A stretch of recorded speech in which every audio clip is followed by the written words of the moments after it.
Parcel আসলো Flipkart থেকে, যেটা আমি এখানে আসার আগে অর্ডার দিয়েছিলাম, একটা কুর্তি। তো ওটাই তোমাদের সাথে আনবক্সিং করবো আজকে দেখানোর জন্য। চলো, আমি এটার জন্য অনেকক্ষণ ধরেই ওয়েট করছিলাম যে কখন আসবে কখন আসবে। ফাইনালি আসলো। অনেকদিন ধরে আমার কুর্তি কিছু পরা হয়নি, আমি সেরকমভাবে কুর্তি পরি না, ওয়েস্টার্ন বেশি পছন্দ করি। তো এটা একটা সুতির একটা কুর্তি, যেটা 3 পিস। এটা একটা ইন্ডিগো কালারের কুর্তি, স্লিভলেস। তো প্রথমে এটা একটা ওড়না, সুতি ওড়না, যেটা হোয়াইটের মধ্যে আছে। ওকে, অনেকটাই বড় লেন্থিটা। তারপরে আছে এটার হচ্ছে ট্রাউজারটা, যেটা কটনের মধ্যে খুব ভালো, একটা গরমকালে সামারের জন্য একদম পারফেক্ট, যেটা আমি ইউজ করবো, তোমাদেরকে পরে দেখাবো একটু পরে। আর ফাইনালি দা কুর্তি, স্লিভলেস কুর্তি।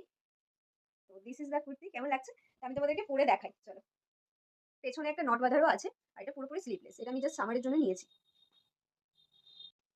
তো এটা ছিল লুক, একদম পারফেক্ট ফিটিং হয়েছে আমার। আর মা বললো যে এটা শুধু কটনের মধ্যে না, এটা মিক্স রয়েছে।